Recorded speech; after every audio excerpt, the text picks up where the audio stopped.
Est-ce qu'aujourd'hui, dans notre pays, vous, François Hollande, vous trouvez que les choses sur les libertés sont en danger? Je crois qu'au nom d'une cause qui est juste, nécessaire, lutter contre le terrorisme, on est en train de faire des amalgames et des confusions. C'est-à-dire que celui qui n'est plus dans la norme, qui peut avoir un comportement déviant, qui peut parfois même être au-delà de la loi, peut être assimilé à un terroriste, ce qui, là, est une atteinte grave aux libertés. Pourquoi on fait ça? Pourquoi le pouvoir politique fait ça selon vous? Je crois qu'il y a d'abord une espèce de mouvement politique, c'est-à-dire de donner le sentiment qu'il y a une menace et que le pouvoir y répond. Donc il y a une intention politique qui est... Ils inventeraient la menace alors? Non, je crois qu'ils ne l'inventent pas. Il y a quand même des actes qui se sont produits, des caténaires, mais on lui donne un sens qui n'est pas le bon et on lui donne une portée, on en fait un acte terroriste comme pour justifier l'intervention sécuritaire du pouvoir et son efficacité. Et puis deuxièmement, il y a une forme de dérive sécuritaire qui justifie des lois sans cesse plus répressives au nom d'une menace qui parfois est réelle et parfois, on le voit bien, est virtuelle, voire même inexistante.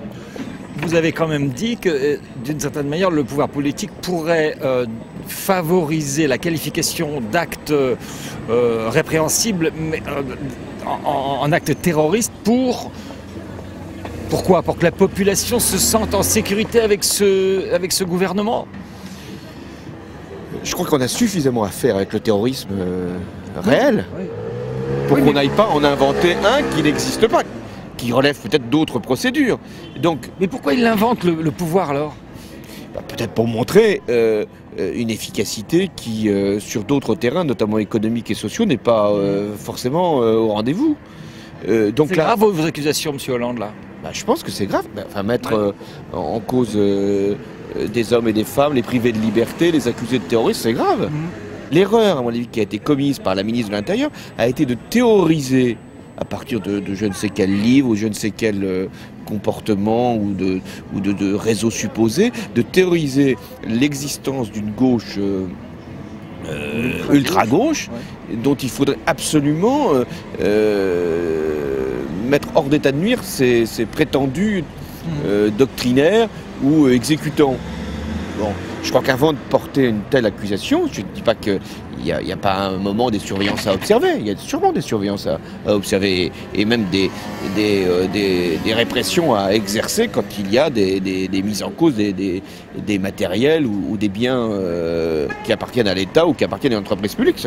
Il faut que les choses se fassent. Mais de là à imaginer un scénario où le terrorisme serait là, présent, dans le cœur même de nos villages, je pense que là, il y a eu une dérive. Alors, la ministre de l'Intérieur, si maintenant les procédures démontrent que ces jeunes ne sont pour rien, y compris pour les actes dont on les a supposés coupables, alors là, je pense qu'il faudra des excuses de la part du ministre de l'Intérieur.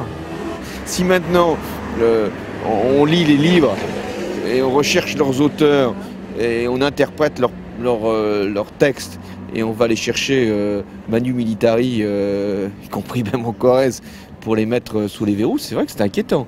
Faites attention à ce que vous allez imprimer, diffuser, on ne sait jamais, hein, vous pouvez y passer aussi.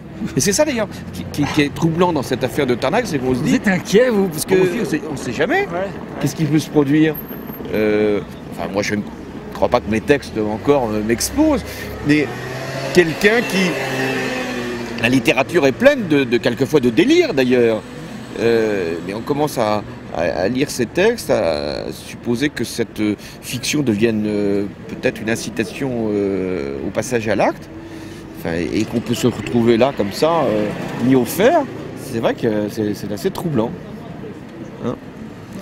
Vous avez l'air en forme, vous êtes souriant et puis vous êtes clair là, je trouve, ce soir. Je vous remercie, M. Hollande. Plus que pour le Parti Socialiste, c'est ça que vous voulez dire. À bientôt. Hein. Salut. Allez, je filme. Au revoir. À bientôt. Alors, à la prochaine. Oui, on se voit, c'est dans votre bureau, comme on avait dit. Hein. Merci.